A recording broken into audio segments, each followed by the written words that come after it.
আসসালামু আলাইকুম। আশা করি সবাই ভালো আছেন। ঈদের পর চলে আসলাম আবারও নতুন রেসিপি নিয়ে। ঈদের পর গোস্ত খেতে খেতে আর ভালো লাগছে না, তাই এরকম রেসিপি নিয়ে হাজির হয়ে গেলাম। এর জন্য একটু ব্যতিক্রম রেসিপি নিয়ে চলে আসলাম।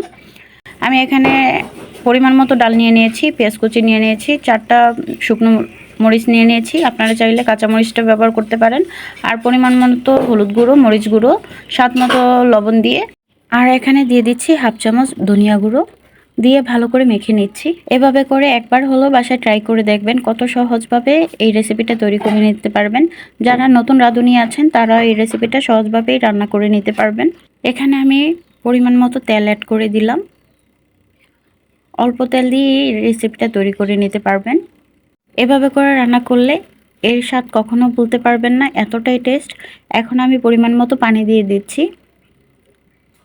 আমি যেহেতু ডালটা বেশি পাতলা করব না, তাই এই পরিমাণ মতো পানি দিয়ে দিচ্ছি। এখন আমি চুলায় বসিয়ে দিলাম আর একটা ঢাকনা দিয়ে ঢেকে দিলাম। ঢাকনাটা তুলে আবার নেড়ে চেড়ে দিচ্ছি। একবারে সহজ উপায় সেরা স্বাদে আমি এই সহজ রেসিপিটা আপনাদের সাথে শেয়ার করে দিলাম। একদম কম সময়ের মধ্যে ঝটপট রান্না করে নিতে পারবেন। আমি একটু পরপর ঢাকনাটা তুলে নেড়ে চেড়ে দিচ্ছি। 5 মিনিটের মধ্যে দারুণ স্বাদে এই ডাল রান্নাটা করে নিতে পারবেন। বলক চলে আসছে, দেখেন কতটা সুন্দর এবং লোভনীয় হয়েছে অনেক।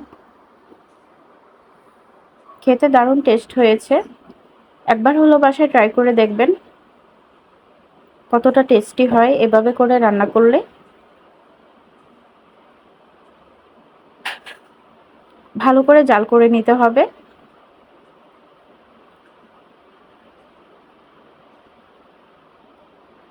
আমি চুলার জালটা মিডিয়াম আঁচে রেখে এই রান্নাটা করে নিচ্ছি।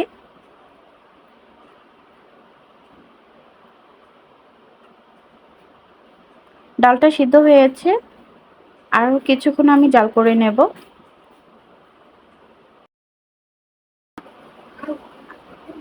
হয়ে গেল আমার রান্না করা।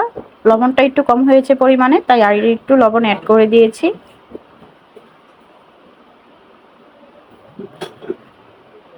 হাতে মেখে দারুণ সাথে তৈরি করে নিলাম, ডাল রান্না করে নিলাম।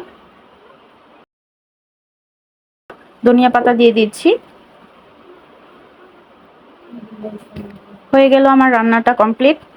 দেখেন কতটা লোভনীয় হয়েছে, খেতেও দারুণ টেস্ট হয়েছে। বাসায় একবার হলো ট্রাই করে দেখবেন কতটা টেস্টি হয়। আমার ভিডিও আপনাদের কাছে ভালো লেগে থাকলে লাইক কমেন্ট শেয়ার করে পাশে থাকবেন। চ্যানেলে নতুন হয়ে থাকলে চ্যানেলটি সাবস্ক্রাইব করে পাশে থাকা বেল বাটনটা অন করে দিবেন, যেন নতুন নতুন ভিডিও ছাড়ার সাথে সাথে আপনাদের কাছে নোটিফিকেশন চলে যায়। আর যারা অলরেডি চ্যানেলটা সাবস্ক্রাইব করে দিয়েছেন তাদেরকে অসংখ্য ধন্যবাদ। পুরো ভিডিওটির সাথে থাকার জন্য সবাইকে ধন্যবাদ। সবাই ভালো থাকবেন, সুস্থ থাকবেন। Thank you for watching. আল্লাহ হাফেজ।